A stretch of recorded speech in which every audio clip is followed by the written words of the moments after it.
waiting on the line, we have a fabulous singer who I had the joy and pleasure to meet not so long back when we had 100 years at the Blackford Alhambra, and he absolutely tore the place apart, and it's Mr. Joe McElderry. Are you there, Joe? Hi, Billy. How are you? I'm all right, mate. Thank you so much for doing this for me. It's a pleasure. My pleasure. Well, you must be so busy at the moment. You must have had to find a little slot just to fit me in, mustn't you? Oh, don't be silly. It's fine. It's fine.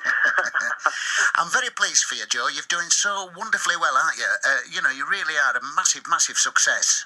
Yeah, I mean, it's been a brilliant 5 years. You know, obviously, I think like any job, you have crazy moments and times when you don't really know what's going to happen next, and you know, that's just the nature of the industry. But I've been really fortunate, and really the only explanation for that is the fact that people buy the records, people turn up the shows. You know, without that, you can't do it. So no, absolutely. I'm thankful for the support.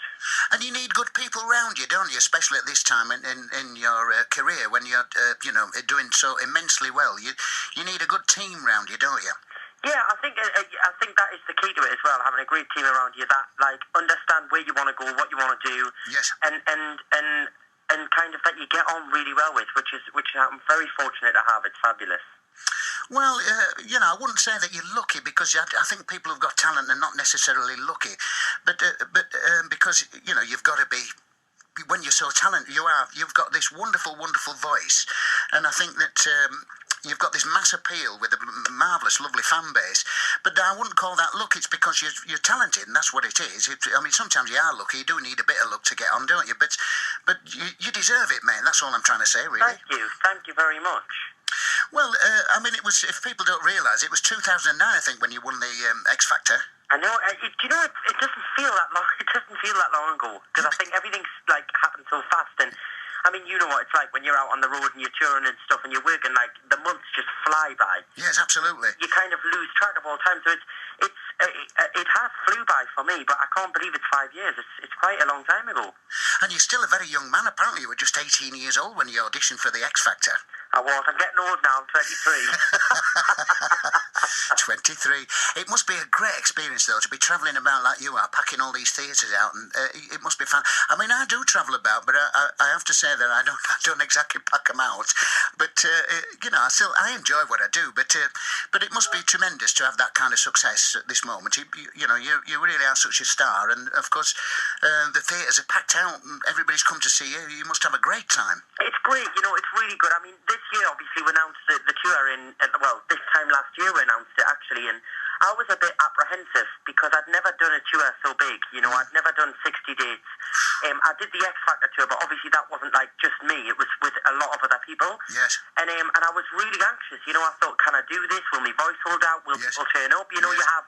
You have all them doubts. I think as a performer, you don't really know what's going to happen. It's a big responsibility, really. Yeah, it is. It's a lot of pressure, when you're putting yourself out there. It's obviously, like what you said, to see if people are going to come to the shows. And I didn't actually realise how much support I had around the country. Like, it's been absolutely incredible. And we've just announced next year's tour, which is even bigger, the Evolution tour. So it's very exciting.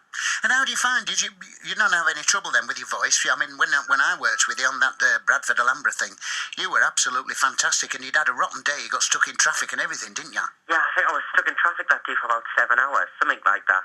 But yeah, I mean, you've just got it. I can't drink alcohol when I'm performing. No. And I just have to, like, I'm a chatterbox. I mean, you'll know we had a great chat at the Bradford Theatre, but I have to just kind of not talk so much, not shout, not party too much. But then when I have a few days off, I get it all out of my system, and then I'm strict again. You're going to have some parties when you do this pantomime in Bradford, mate, I tell you. So I've heard you're the party man. My wife's middle name is Party. Her name's Kerry Party Pearce. I like that. She absolutely loves it. No, I like that. Hopefully you'll have a fab time. They're a lovely bunch at the Alhambra. I can't wait. I really can't wait. And actually, somebody told me the other day, they said, you've got to watch that Billy Pearce because he He's always trying to make you laugh on stage. Well, do you know one of the reasons why I do that is because I'm like a bit like Mother Hen with everybody, because I like everybody to be happy and I like them not to get too bored with it. You know, when you're doing two shows every day, week after week, and so sometimes people, what I call walk through it, they start going into autopilot and all that. So I just like to rattle the cage a bit and keep them on the toes, that's all. Well, that's exactly what I said to them the other day. I said, you know what? I said, I absolutely love that. I love it when people try and make us laugh, because it's such a challenge to try not to laugh, that it actually makes you enjoy the show more. So I'm ready for it. It's going to be a challenge. It'll be a challenge, but you'll win. I know you'll win. And do you know what? A happy show comes over the footlights, Joe. Yes, it does. You know, I think as well, like, I did obviously Panto last year for the first time. Yes. And I didn't really know what to expect. I thought, am I going to hate it? Am I going to just think this is just the worst decision ever that I've ever made?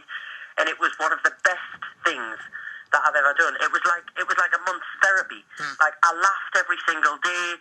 I met so many different people. I worked with so many different people. So when they asked this year if I would come a bit further up north to do one, I was so excited. And obviously, you're a bit of a ledge around there, so I'm looking forward to playing alongside you. You're very kind, love. Bless you very much.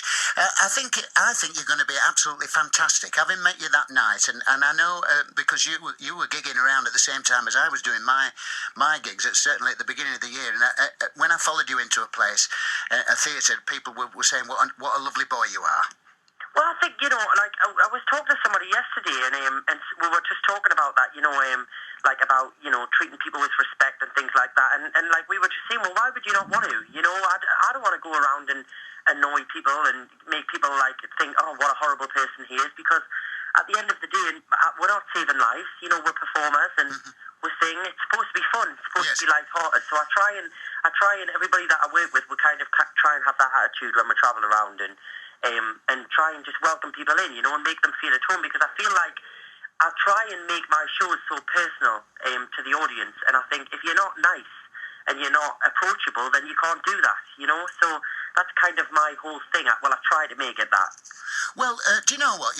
I know that you're 23 years old and you sound like you've been in the business for years, because sometimes when massive success hits you at a young age, it can go to your head a bit and people kind of lose what I say, as Chris Rea would say, wired to the ground. You know, sometimes people lose that. They lose, you know, and if sometimes they get the wrong people around them who tell them all the wrong things and all that, and they think that they're, you know, sort of God's gift to everything, or us ordinary people are all a bit below them. But as life goes on, you sort of learn to have a bit of humility, but you seem to have already got that. You are a lovely, and interesting and all. It's fantastic. I've just, you did already done shows for the Queen and things like that. The Albert Hall, you've played that. I mean, that's fantastic. Yeah, I mean, I think I'm very lucky. I am lucky in the sense that I've got a great, like what you said before, a team of people who are very, like, they're realists, you know? Yes. They don't say yes to things that aren't possible. They don't just kind of patronise and be like, oh yeah, we can do that, you know? We kind of all work together, and I also work with my family a lot, you know? My mum travels a lot with us. Bless you. You know, and I think that's a huge part of it as well, you know? When you have somebody around that kind of, if you do, you know, everybody has grounded. Yeah, well, everybody has a day when they're in a bit of a bad mood and they're complaining about something that you don't really need to be complaining about. What do you mean? Well, you know, you know, they keep us on my toes, you know, and they're like, listen, get a grip, you know, you're very fortunate to be in this situation, and, like, pack it in, you know, like stop complaining. Absolutely. So I'm fortunate. I'm very fortunate. We all are, mate. We're all fortunate, and I'm going to be fortunate to be working with you. We're going to play one of your songs now, if you don't mind. Will you come back and talk to me afterwards? Of course, of course. What would you like me to play? I think, should we play The Climb? I think that's fantastic, mate. Here we go. The Climb. Oh, Mr. Joe McElderry, The Climb. That was absolutely amazing, mate. Oh, thank you. Are you still there? I am here. Bless you, love. Talking about the X Factor, I know it sounds absolutely crazy, but you must owe a lot to the X Factor, really, because, I mean, years ago I did a little programme on telly called New Faces, which kind of changed my life, really. Yeah. But it was nothing like what the X Factor is today. I mean, that must have been absolutely amazing to do that, really. Do you know what I mean? It gets a lot of, like, stick, like, and people go, oh, it's this, that, and the other, and it's rubbish and blah, blah, but at the end of the day, you have to look at it as an entertainment programme. Yes, it is. And you also have to think as well, it's given people who would never, ever have the opportunity to be on live television in front of that many people. Yes. You know, it's a huge platform, and that that is what I see it as. You know, it was a huge platform to me, and like everything that's followed from then would never have happened without it. So it's stepping stones, you know. It is. And I'm thankful to the show because of that. Well, absolutely, as I am with New Faces, even though it's a long time ago, I'm still sort of easing out on that. But when you do the X Factor, I've heard that, you know, you've kind of got to do what you're told sometimes, and you've got to be, do what they want you to do and wear what they want you to wear. I suppose now you can more sort of do what you want to do and do the songs and things and dress how you want to do, and you're probably freer of it now, aren't you, perhaps? Yeah, I mean, do you know what? I didn't really see it as being kind of told what to do. I kind of was so inexperienced with the industry. Yes. You know, I didn't even know what a midweek chart position was. I didn't really know much about the music charts, how many albums you had to sell to get to wear and whatever like that. And I didn't really know what you had to wear on television, anything like that. So when I did it, I kind of didn't really see it as like being like kind of pulled from pillar to post and told what to do. I kind of just saw it as, you know, I'm serving my apprenticeship and I'm kind of learning on the job. Yes. Of obviously eventually where I can kind of make them decisions myself. So and embrace it.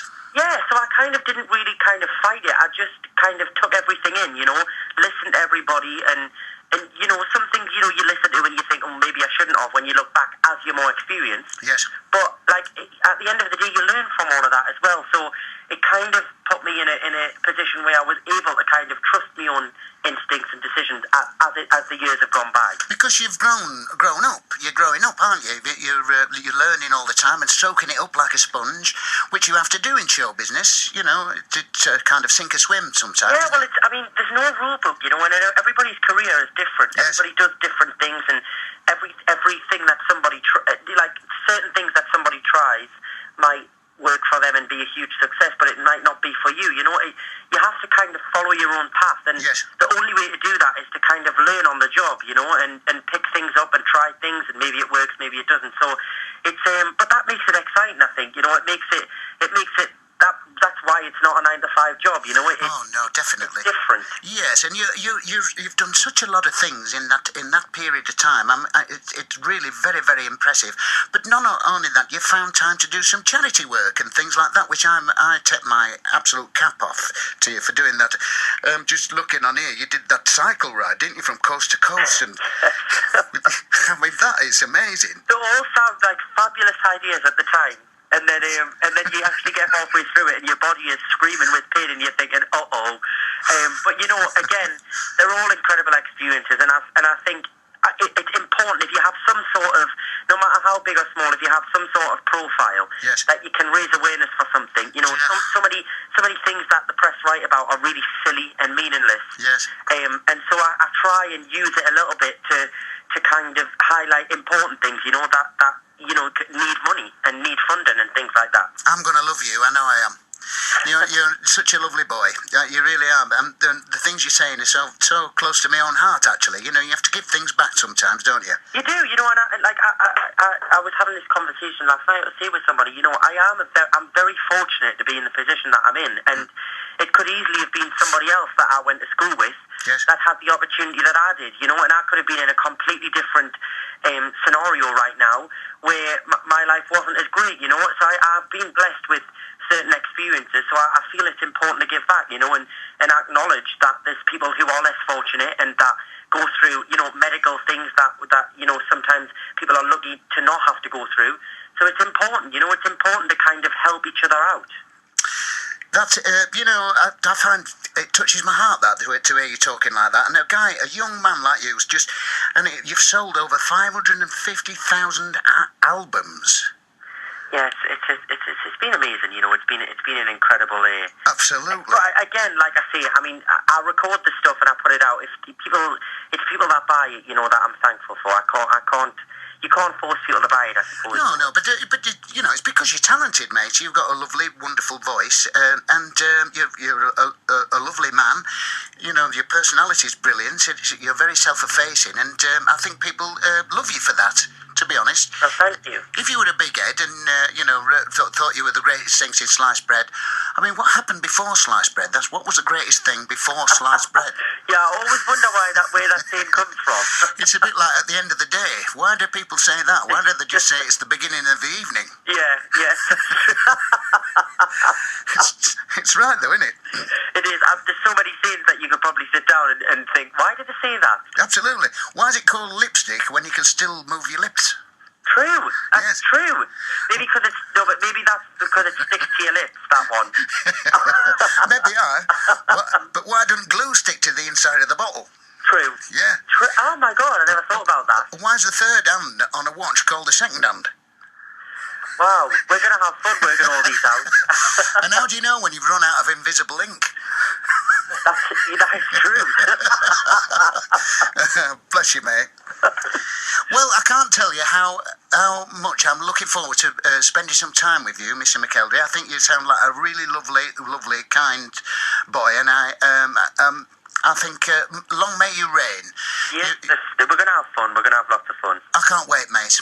And I hope you really enjoy your time with me in Bradford. I'm sure I will.